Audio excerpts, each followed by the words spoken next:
Muy buenas, ¿cómo están? Soy Emilio Perina y es para mí un verdadero gusto, un auténtico placer estar aquí nuevamente con ustedes para hacer Tenemos Historia, el programa, el espacio de radio donde nos proponemos conversar, dialogar, entrevistar a historiadores, académicos, oftalmólogos, médicos, profesores, maestras. Hoy vamos a los historiadores. Hoy somos historiadores, periodistas, escritores, en fin, todas aquellas personas que de una u otra manera aborden algún aspecto de nuestro pasado y nos ayuden a entender de dónde venimos, cómo llegamos a conformar lo que hoy somos y tal vez, solo tal vez, intuir hacia dónde vamos.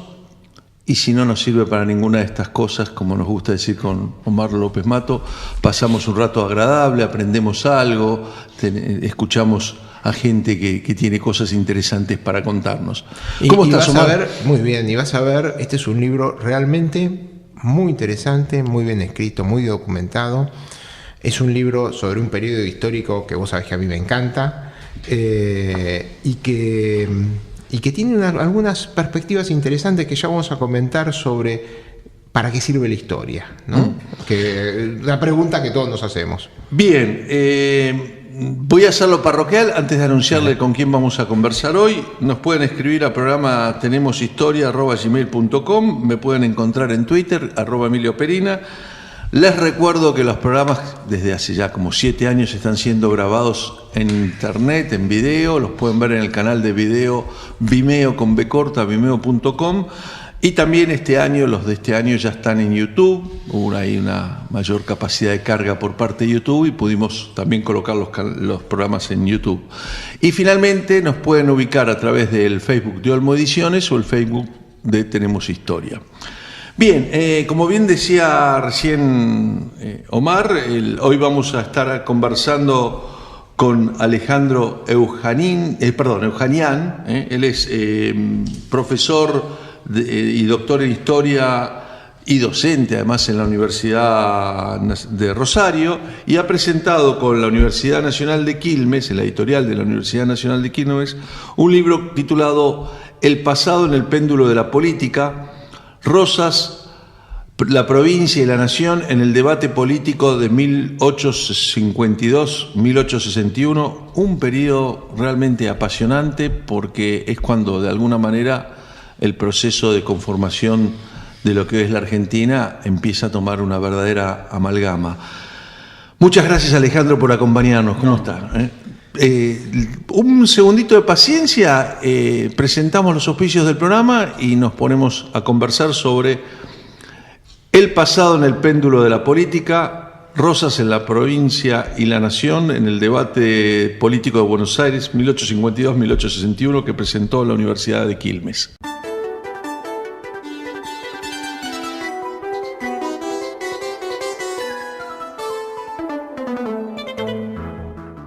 Con la visita de Alejandro Eujanian, historiador, profesor de historia, profesor en la Universidad de Rosario, ¿no es así? Exactamente, sí, en la Facultad de Humanidades y Arte. Perfecto. Y tomaste un periodo de la historia que yo siempre digo que es el periodo que más tenemos que estudiar los argentinos y que menos presente tenemos, que es la caída del rosismo y el periodo entre la Constitución Nacional, la unificación del país, ese periodo que va desde el año 51 hasta el año 63, 1863, y que a mi gusto guarda una similitud, un paralelismo importantísimo con los que nos toca vivir ahora de nuestra historia, ¿no? El juicio a los mazorqueros, el juicio a Rosas, el embargo de los bienes de Rosas, la unificación de antiguos enemigos, de unitarios y los federales rosistas porteños, ¿no? En fin, hay un periodo, este periodo es tan rico y a veces tan poco visto, no hay muchos libros sobre este periodo. ¿Qué te empujó a estudiarlo? Sí, hay varias cuestiones, ¿no? Uno, por una parte, nunca sabe exactamente cuáles son los motores, ¿no? que nos mueven, cuáles son las motivaciones de fondo. Había algunas motivaciones intelectuales y la primera esta que vos decías. Es un periodo que quedó definido como de organización nacional, como si fuera una etapa previa necesaria de lo que era la formación definitiva de la nación a partir de 1880, y como si todo fuera un proceso lineal y continuo, más o menos. Sí, bueno, eso es. Más o menos tranquilo. Entonces me parecía que había que revisar esa etapa y en analizar realidad, los conflictos, ¿no? Todos los periodos históricos tienen estos apasionamientos. Lo que Exacto. pasa es que, claro, uno a veces lo ve con una perspectiva más lejana y esos acontecimientos que no son tan dramáticos o que a veces se quieren olvidar, porque el juicio de los mazorqueros es un acontecimiento dramático para mí. Sin duda. Pero bueno, es como que se quiso olvidar, y aparte, a pesar de todo lo que vivimos en los últimos años en la Argentina, no es algo que lo haya visto resucitado, ¿no? Es decir, No. es uno de los pocos libros que trata el tema de los juicios de los mazorqueros. Sí, porque ahí justamente lo que me interesaba ver es que hay muchos proyectos alternativos. Justamente por eso no es un proceso lineal. Lo que sucede después no es una consecuencia necesaria, digamos, predeterminada de un proceso Sí. ya prescrito, ¿no? Entonces, me parecía que había que ver esos proyectos alternativos y eventualmente cómo se van resolviendo los distintos conflictos y por qué se impone algunas de las salidas políticas posibles a partir de 1852 frente a otras alternativas, ¿no? Como era esto, digamos, los sectores vinculados con Rosas hasta 1852 siguen siendo muy fuertes en la Sí. política de Buenos Aires Sí. en el periodo posterior.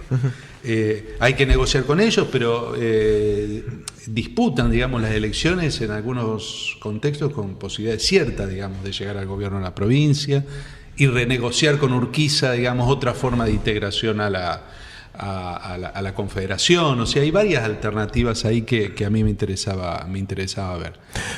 Vos hacés algunas disquisiciones sobre la historia, y nosotros, como un programa de historia, esto me hacía acordar un muy muy conocido arquitecto, presidente de la Asociación de Arquitectos hace unos años atrás, que decía, los historiadores son como los arquitectos. Cada vez que hay un congreso de arquitectura nos pasamos preguntando ¿para qué sirve la arquitectura? Sí, y claro. los historiadores estamos viendo ¿para qué sirve la historia? Claro. Y acá en el programa, que muchas veces lo barajamos, la construcción bueno, vos das dos. Uno es el tema de la construcción, el necesario pasado común para construir una nacionalidad, ¿no? Es decir, y después hay una perspectiva que a mí me pareció muy interesante, que es la de combatir la incertidumbre. ¿Por qué no nos contás un poquito cómo es por qué necesita la construcción histórica para combatir nuestra incertidumbre?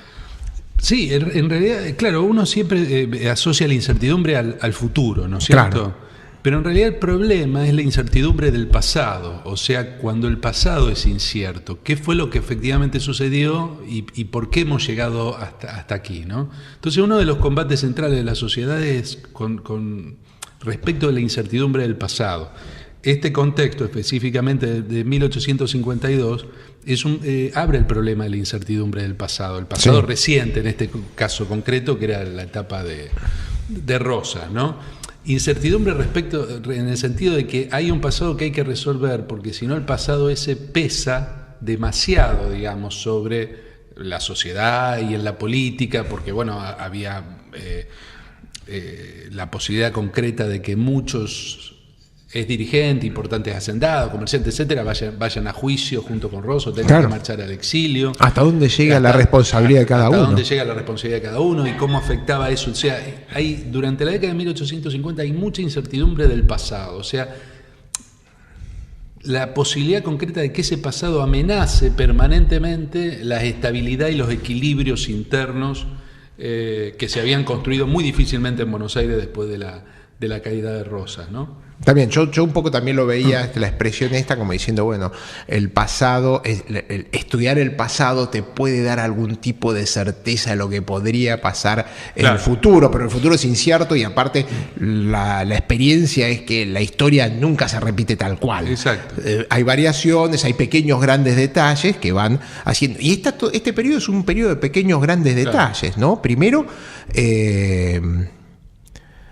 a pesar de que Urquiza después proclama la ya no seguir con las persecuciones políticas, y eso lo hace en junio, pero inmediatamente después de la batalla de Caseros hay una persecución política, y en la batalla de Caseros se busca específicamente algunas personas para justiciarlas, ¿no? Claro. Es decir, el caso más concreto es el de Santa Coloma, ¿no? Pero bueno, el más conocido fue el de Chilavert, que en realidad nadie sabe bien qué pasó en esa entrevista que tiene entre Urquiza y Chilavert, que lo ordena fusilarlo por la espalda como un traidor, o sea que vas a saber las hipótesis al respecto. Pero por el otro lado también encontramos cómo Urquiza manda específicamente a buscarlo a Santa Coloma para que lo degüellen por todos los problemas que había tenido, todos los excesos que había cometido Santa Coloma en el pasado, y hay otra persecución más. Pero aparte, los primeros días de la batalla, una batalla que tiene 600 muertos durante el conflicto,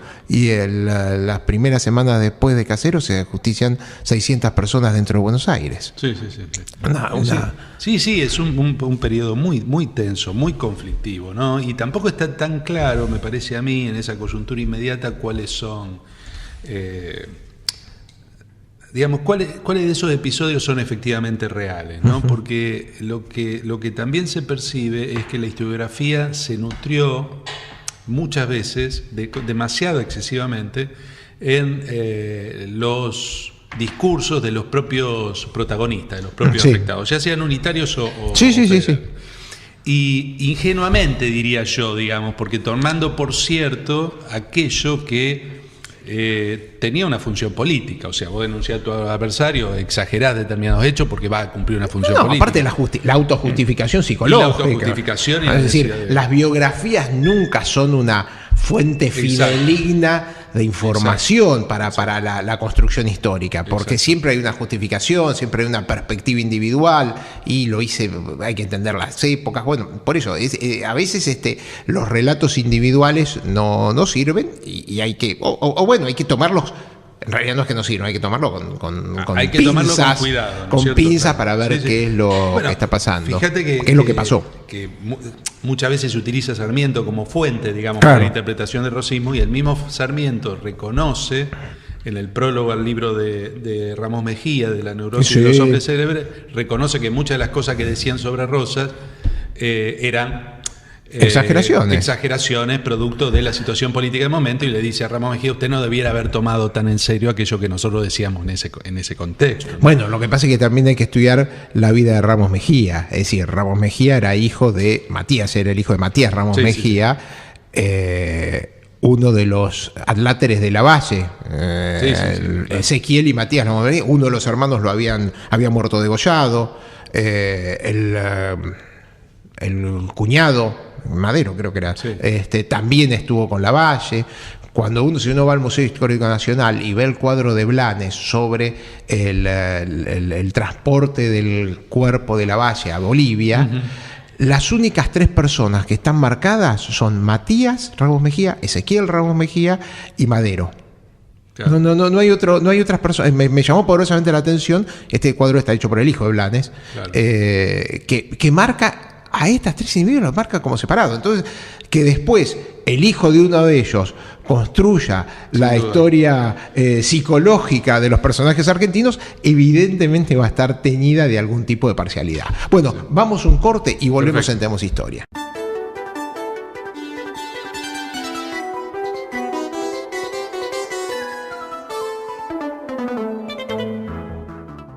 Volvemos a este nuevo bloque de Tenemos Historia. Estamos viendo el libro Pasado en el péndulo de la política, escrito por Alejandro Eujanian. Es Rosas, la provincia y la nación en el debate político de 1852 a 1861, como decíamos en el bloque anterior, uno de los periodos más, a mi gusto, más interesantes de la historia. Y Alejandro, uno de los capítulos que es muy interesante es, porque vos un poco lo que estás hablando acá también es el armado del relato histórico, como la palabra relato que tiene tanta vigencia ahora, o estos años ha tenido tanta vigencia, y claro, cada época construyó su relato. Entonces, la perspectiva que tenía Rosas de la Revolución de Mayo, o el periodo rosista, el que se tuvo durante el periodo rosista desde el 35 en adelante, es tiene variaciones con lo que hoy podemos decir del concepto de la Revolución de Mayo. ¿Por qué no contás un poquito este aspecto? Porque a mí me pareció esto muy novedoso, muy interesante. Claro, ahí volvemos a lo que vos preguntabas antes sobre el tema de la incertidumbre, ¿no? O sea, la construcción de una interpretación del pasado, y en este caso de la Revolución de Mayo como origen de lo que iba a ser, digamos, era fundamental. Y en realidad en cada periodo se hizo alguna construcción sobre lo que había sido la revolución, pero no había estabilidad, digamos. Desde el hombre de Neandertal, sí. hacemos construcciones históricas. Pero había mucho debate, digamos, lo que no terminaba bien era un consenso respecto de qué había sido la Revolución de Mayo, quién hicieron la Revolución de Mayo, con qué objetivos, si habían querido independizarse de España o no, si habían sido las milicias o habían sido los letrados, digamos, quienes hicieron la revolución.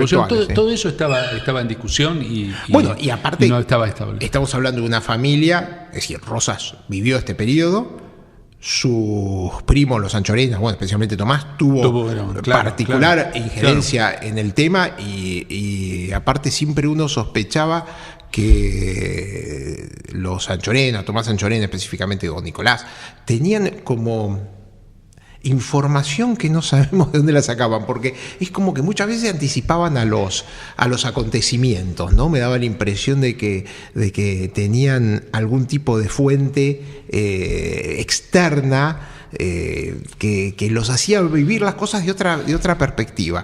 Y entonces, claro, acá aparece una construcción histórica que es ligeramente distinta. Es decir, acá, por ejemplo, se hace especial hincapié sobre lo que después se dio a llamar la máscara de Fernando VII. Para el periodo rosista no era la máscara, sino que realmente la voluntad del pueblo era no separarse de Fernando. Sí, efectivamente, había varias de esas posibilidades y eso termina coincidiendo hoy, algo que hoy la historiografía ha aceptado, digamos, la interpretación hoy dominante es que la Revolución de Mayo no tuvo como objetivo de la declaración de la independencia. Y en ese sentido terminaría coincidiendo con lo que se llamaba la interpretación más conservadora, que era la de Anchorena y la del rosismo. Eso efectivamente era lo que decía Anchorena. La idea era que la revolución había sido una consecuencia no deseada, sobre todo de la situación española, digamos, ¿no? De la crisis de la monarquía española y de la ocupación por parte de España de Napoleón. Y de la incomprensión, una vez que Fernando VII retorna al trono, de lo que estaba sucediendo en América y particularmente en Buenos Aires, y haber decidido, digamos, cortar los procesos que se habían iniciado allí, ¿no? Esa interpretación que la de Anchorena hoy es una interpretación, yo diría, aceptada por la historiografía, no solo para el caso argentino, sino para la Revolución Americana en general. Como siempre digo, lo que peor le pasó a España fue Fernando VII, porque podría haberlo actuado un poco más inteligentemente, porque sí le hubiese dado algunas concesiones, pero no, él quiso volver a recuperar el status quo, la fuente de divisas y imponerse como un absolutismo y al final terminó perdiendo todo. Y al final termina perdiendo por lo menos gran parte del imperio, ¿no?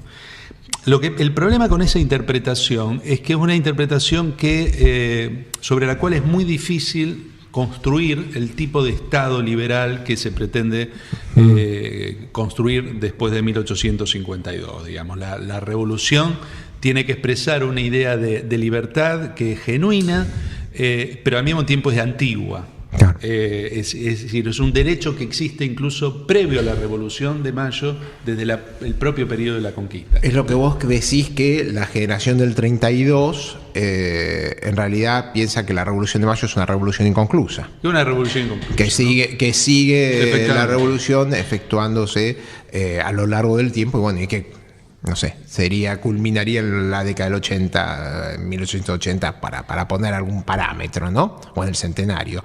Y después también en la historiografía, o cómo se relataba la historia, aparece entonces la figura de Rosas como el restaurador de las leyes, el ordenador de el desorden ocasionado por este desmadre de la causa inicial, que era volver a Fernando VII, termina en una revolución que ellos interpretan que no es popular, y que Rosas es el que encausa de vuelta, que aparece, porque Rosas aparece en 1820, garantizando un poco la seguridad o la estabilidad o volver al orden de mano de Martín Rodríguez y después, bueno, en sus sucesivas intervenciones, siempre como el ordenador del proceso. Sí, y yo creo que el reencausador del proceso. El problema del orden es un problema general, digamos, ¿no? Si bien Rosas representa en algún momento, y la historiografía lo ha recuperado como la figura que pone en el centro la cuestión del orden y la necesidad de restablecer el orden iniciado con la Revolución, parece que la preocupación del orden es un poco más general, ¿no? Incluso los intelectuales románticos también tienen como preocupación central el orden. Y el tema es sobre qué base fundar ese orden.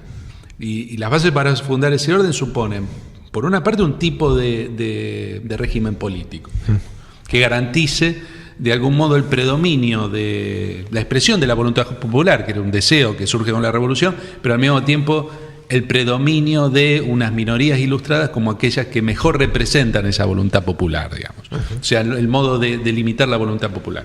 Pero por otro lado, una legitimidad de origen. Es necesario, digamos, sostener ese gobierno, ese régimen político sobre una legitimidad de origen. Y esa legitimidad de origen tiene que dar cuenta de la existencia de una nación, digamos, que es preexistente justamente a la crisis de la monarquía, pero también de un pueblo, digamos, que representa esa nación, digamos, ¿no? Y entonces la existencia de la necesidad de que ese pueblo exista es la que le da un contenido popular a la Revolución de Mayo, un necesario contenido popular a la Revolución, porque la Revolución de Mayo, en tanto es una revolución que representa, digamos, la emergencia de una conciencia nacional, esa conciencia nacional tiene que estar en el pueblo, porque si no, no sería verdaderamente nacional, por lo menos en el significado que a la nación le da el romanticismo, ¿no? A mediados del siglo XIX. Entonces, tiene que estar en el pueblo, digamos, ese sentimiento nacional y esa conciencia. Y ahí la revolución toma un sentido no solo popular, sino en la expresión de un deseo previo que se realiza cuando se dan las circunstancias apropiadas para que eso se realice. Esa interpretación de la revolución, con otros elementos, es muy importante en la construcción que se hace. El concepto que siempre digo, como si fuera un poco la hipótesis o el planteo del padre Suárez, ¿no? de que el poder está en el pueblo y que el pueblo después lo delega en otras personas. No así es el concepto ni de Rousseau ni de Paine, porque todo el mundo, es decir, hace mucho hincapié en Rousseau y olvida más a Thomas Paine, que yo creo que tuvo mucho más influencia intelectual sobre los revolucionarios y sobre especialmente la independencia que Rousseau. Pero hay que entender que la independencia es declarada fundamentalmente por sacerdotes, es decir, de los 29 que firma el acta de la Constitución, el acta de la independencia, 2 eran sacerdotes y los tipos estaban muy adoctrinados en la teoría del padre Suárez. Entonces yo dudo que muchos hayan leído a Rousseau de los sacerdotes. Es más probable que hayan tenido más presente el concepto del padre Suárez, que refleja un poco lo que vos estás diciendo, que el pueblo es en última instancia es el detensor del poder. Vos usás, claro, hablamos del romanticismo y haces mucha alusión a la figura de Mármol, que uno hoy lo tiene como un novelista, pero en realidad tenía una actividad política y justamente es un poco el que empieza el enfrentamiento también historicista con Mitre, ¿no? Tenés un par de acotaciones al respecto. Después Mármol termina parte de la construcción histórica con Amalia, pero bueno, eso vamos a ir al próximo bloque de que nos cuentes la actividad de Mármol, Amalia y una cosa muy interesante que es la construcción de la historia de Belgrano, que tenés un capítulo dedicado a eso. Volvemos en Tenemos Historia.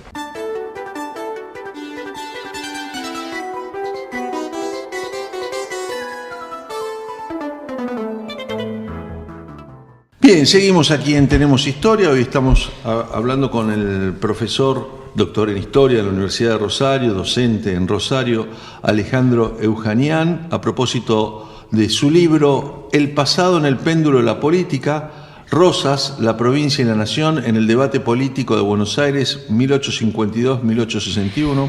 Y antes de arrancar este bloque, quiero destacar que hay una colección, La ideología argentina, que la inició Oscar Terán, lamentablemente fallecido allá por el 2010, si no me equivoco, un gran intelectual, autor de un libro maravilloso sobre las ideas políticas, ¿no?, en la Argentina, que publicó Siglo XXI, y estoy viendo que en esa colección hay realmente trabajos muy, muy interesantes.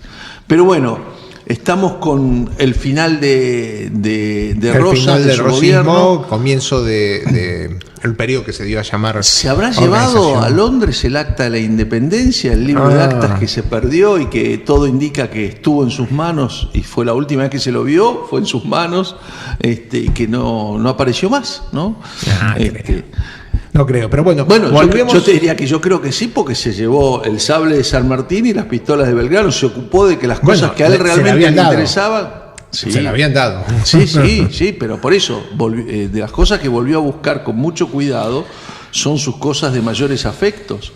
Sí. Dejó cosas de más valor económico, si se quiere, en Buenos Aires, pero... Bueno, sí. ahora vamos a hablar de ese tema, porque es la confiscación de los bienes de Rosas, que es un tema histórico y es un tema controvertido al pasar del tiempo. Pero estamos hablando recién con Alejandro sobre la figura de Mármol, como, primero, como un... ¿cómo se puede decir? Como una especie de enfrentamiento ideológico, conceptual con Mitre, sobre la concepción primero de cómo se tiene que relatar la historia, y segundo también sobre qué es lo que estaba, cómo tenía que tomarse, vos decías, este periodo histórico, es decir, cómo tenemos que tomar el periodo rosista, como una tiranía, como un periodo, bueno, de algunos extravíos, y Mármol tiene una importancia fundamental, no tanto por la concepción histórica, que también la tuvo por las discusiones históricas, sino por la construcción novelesca del pasado. Amalia, el gran éxito romántico de la mitad del siglo XIX, y que tiene una influencia actual, porque Amalia es un libro que todavía se consigue, es un libro que sigue circulando. Sí, además es que fundó una imagen del rosismo que se consideró durante mucho tiempo una imagen absolutamente realista, ¿no?, de lo que efectivamente había sido el régimen, más que de ficción. Y eso digamos, no solo la edición original, sino la más importante de Amalia, que es la que más se conoce, la de mediados de la década del 50. Claro, porque empezó publicándose como folletos. Empieza publicando como folleto, y la versión definitiva se publica en pleno conflicto, digamos, con la Confederación y con... En 1850. Y entonces, en ese momento, la distinción entre aquello que se podía denominar historia, aquello que se podía denominar literatura, no era una distinción tan clara, tan definida. O sea, para el lector, leía ficción histórica y leía un libro de historia erudita, y lo leía ambos como formas de dar cuenta de lo que había sucedido, con distintos recursos, pero con el mismo fin, con el mismo objetivo y con el mismo grado de verdad. Fidel López, que es el otro fundador de la historiografía nacional, también tiene un relato casi novelesco, es decir, más anecdótico de lo que él, como protagonista, como una familia fundacional de la historia argentina, él relata a veces sus perspectivas individuales, que muchas veces pasa a ser, aparte, tipos de una pluma muy fluida, describían los acontecimientos de una forma casi de serie de novelas, ¿no? Sí, y de hecho durante mucho tiempo no hay historia erudita o historia profesional sobre el periodo de Rosas. Las historias que había disponibles eran en mayor grado historias o ficcionales o que formaban parte de la lucha política del momento, y se tomaron como historias verdaderas. Entonces lo de Mármol juega un poco en ese sentido, pero al mismo tiempo era un dirigente político de peso, un activo, digamos, miembro de la legislatura, en un momento en el que los grandes temas, digamos, que afectaban, en este caso a Buenos Aires, se trataban en la legislatura. O sea que la legislatura era un espacio de construcción de consensos políticos, pero también de elaboración de argumentos, digamos, políticos. Bueno, y ahí la historia viene, juega un papel central. Claro, y acá viene el otro momento histórico importante de este relato, que es el 11 de septiembre. Exacto. El momento en donde la ciudad de Buenos Aires, después de haber aclamado a Urquiza, con mayor o menores adhesiones, después del conflicto que le dedicás un capítulo entero a la cintilla Punzó que exhibe Urquiza durante el desfile de Buenos Aires y que obliga al principio a utilizar y que bueno es renegado por Sarmiento, que ocasiona su viaje de vuelta a Río de Janeiro, se exilia nuevamente, que ahí vos hiciste un comentario muy interesante sobre el exilio y la literatura, ¿no? Sí. Que también viene al caso de Mármol, viene al caso de Sarmiento, viene al caso de Mitre, ¿no? Como la literatura del siglo XIX es de exiliados. Y viene al caso de, yo diría, gran parte de los intelectuales latinoamericanos del siglo XIX y del XX, ¿no? Los grandes libros de la historia intelectual latinoamericana fueron escritos en el exilio, claro, en circunstancias en que los países latinoamericanos tuvieron una enorme inestabilidad política. Qué interesante, porque yo recién mencionaba a Oscar Terán y también podemos hablar de un exilio Mansilla, pensados a la distancia, ¿no? En busca de la ideología argentina de Oscar Terán, es un libro en el que los ensayos, digamos, originales que van a formar parte de ese libro fueron escritos durante el exilio en México, ¿no? Quizás es parte de nuestra filosofía tanguera, lejos más te quiero, ¿no?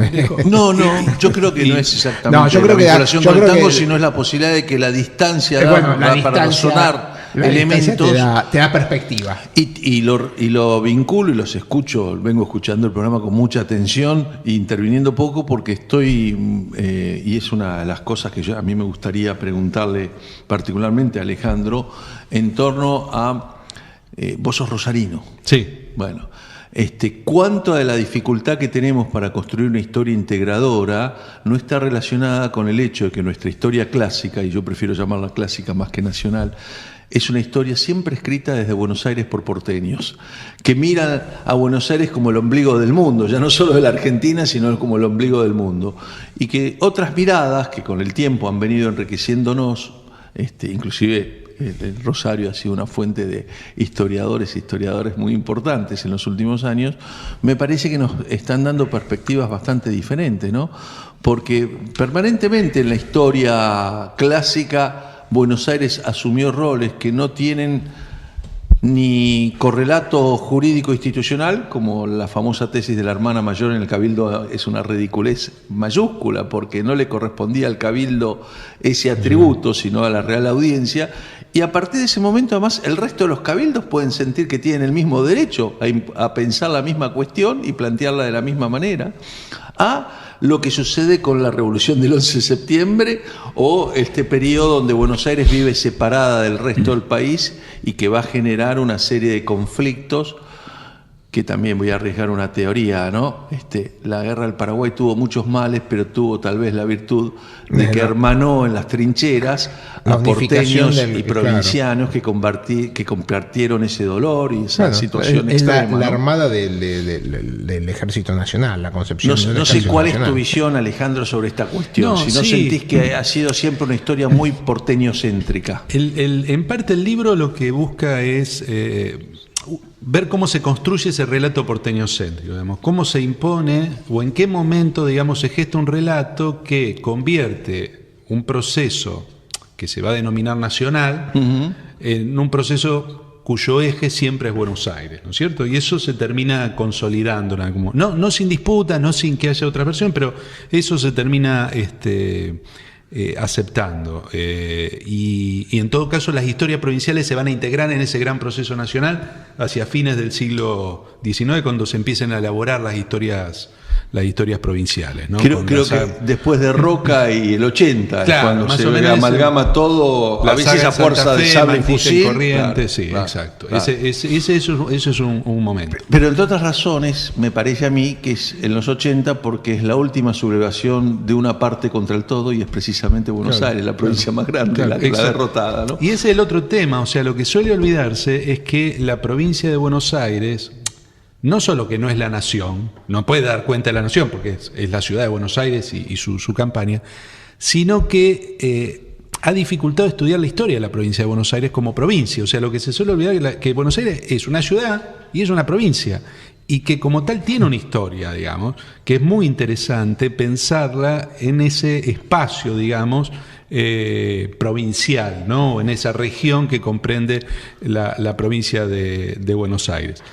Entonces, digamos, la idea era volver a pensar Buenos Aires como provincia, y en este momento se está construyendo como provincia, como estado provincial o como estado, cuyo futuro es relativamente incierto también, porque puede ser un estado totalmente autónomo, ¿no? Entonces ahí creo que hay un cambio de pensarlo como provincia, ¿no? Bien, tenemos que hacer la última pausa en el programa de hoy. Muy interesante la conversación con Alejandro Eujanian, y a propósito de su libro El pasado en el péndulo de la política, Rosas, la provincia y la nación en el debate político de Buenos Aires 1852-1861. Y cuántas de estas cosas todavía siguen marcando la política en el día de hoy.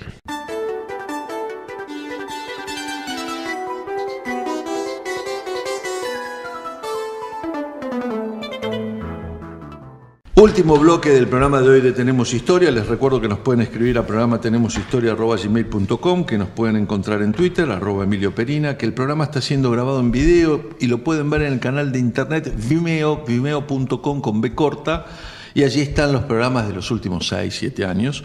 Ahora también este año estamos en YouTube.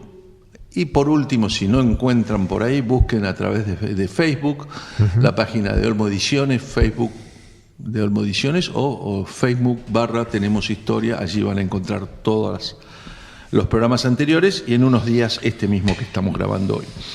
Hoy estamos conversando con Alejandro Eujanian, es a propósito de su libro El pasado en el péndulo de la política, Rosas, la provincia y la nación en el debate político de Buenos Aires, el periodo 1852-1861, un periodo que también fue, creo que, el primer libro de María Sáenz Quesada sobre esta cuestión. Sí.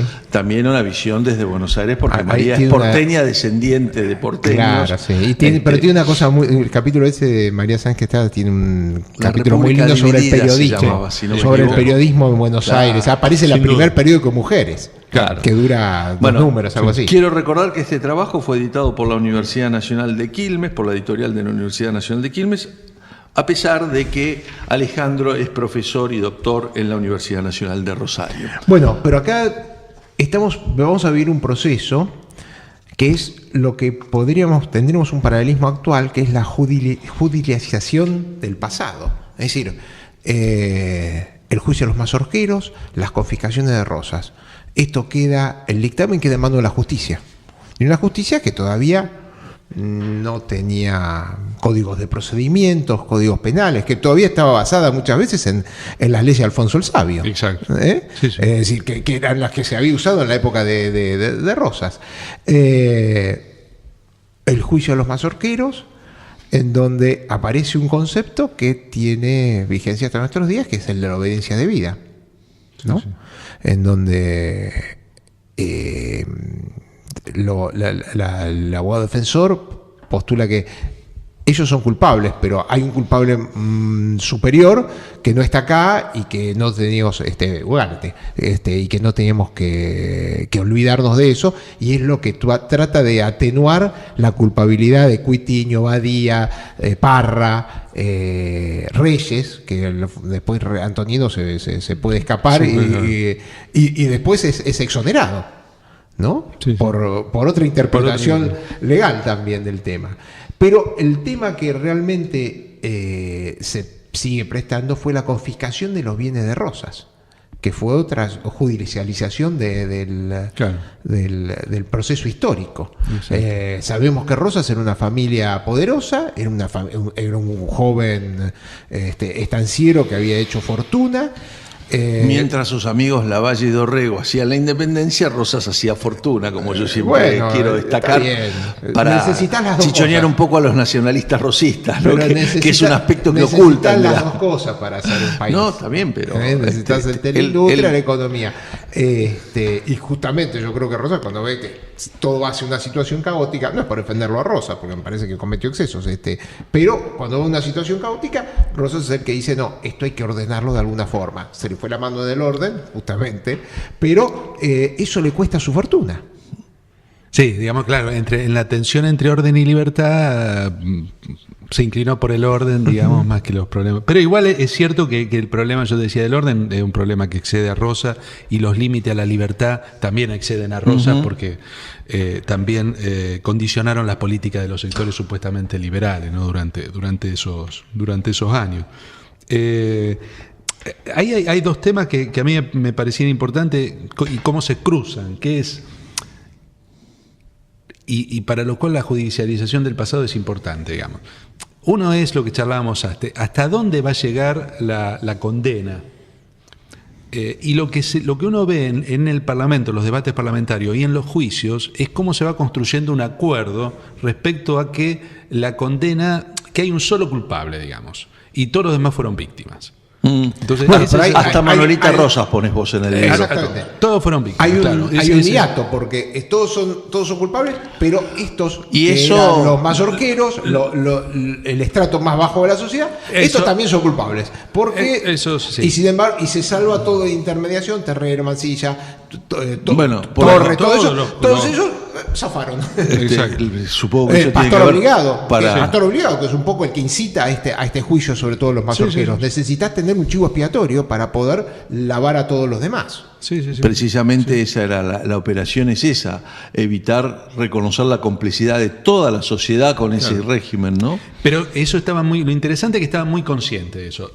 Decían, si nosotros vamos por ese lado, sería con una responsabilidad social colectiva, todos son culpables, guarda con eso. Sí. Ahora, podemos hacer otra cosa y decir que hay un solo culpable y los demás fueron todos víctimas.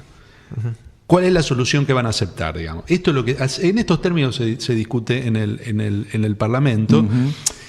¿Por qué? Porque al mismo tiempo eso se cruza con la cuestión política. Ex-rosistas que arman, digamos, una fuerza política con gran apoyo en la campaña y con grandes posibilidades de ganar la elección, sobre todo en el 57. Por eso el juicio está poniendo al límite, digamos, los acuerdos políticos que se fueron tejiendo anteriormente. Bueno, ¿hasta dónde vamos a llegar, digamos? De lo que yo llamaría, y entre comillas, por supuesto, pero permítame la exageración, una cierta hipocresía de la política y de la sociedad, está también el hecho de que casi todos ellos, sin hacerlo público, contribuían al sostén de la vida de Rosas, mandándole a veces recursos, sí, ¿no? No fueron justamente los principales artífices. Los Sanchorena no sé que le hayan mandado nada. Urquiza sí le mandó plata. Uh-huh. Urquiza le mandó plata. Pero lo que me llamó la atención, nosotros, el libro de Müller sobre Noticias de Burger Farm que publicamos, los que mandan la plata a Rosas son secundones. Gómez, es decir, son figuras bastante... Sí. Y hasta alguno de ellos que le costaba juntar las libras esterlinas para mandarle a Rosas. El único que le mandó 1000 libras esterlinas de golpe fue Urquiza. Los demás, los Sanchorena, no se sabe qué era una queja, ¿no? Una queja respecto de quienes lo habían abandonado. De quienes lo habían abandonado. Pero el tema es que, claro, también hay una... Eso refuerza la idea de que la tradición de correr en auxilio del ganador en la sociedad argentina es muy antigua.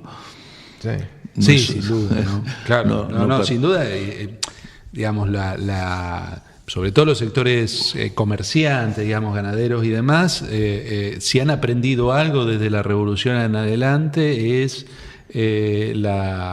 la necesidad de adaptar, digamos, sus estrategias a los contextos que van cambiando permanentemente, ¿no? Porque, claro, vivís en una situación de guerra, si no permanente, por lo menos episódicamente. Hay un episodio que ya lo hemos relatado alguna vez, pero me parece simbólico, es cuando Toro y Pallejas, el editor, que tenía colgado un cartel de Muere Urquiza, cuando están viniendo los soldados cuando ve que la batalla se había perdido, trata de bajar el cartel, y son los soldados de Urquiza lo que le ayuda a bajar el cartel, Muere Urquiza, ¿no? Es decir, Y rápidamente hay una frase de un cartel Gutiérrez que decía muera Rosas, ¿no? Hay una frase de Gutiérrez que vos citás, que es la nación también se construye sobre el olvido. Algo de eso quiere decir, claro, ¿no? es parte de esa negociación, digamos, ¿no? Que es necesario olvidar, es necesario resolver estas cuestiones con el olvido, porque si no las consecuencias van a ser gravísimas. Esto está permanentemente puesto en juego. Le debemos un programa a Gutiérrez, que es uno de los más lúcidos, intelectuales y políticos del momento. La Argentina le debe una estatua. Vos sabés que está bueno. hay una estatua,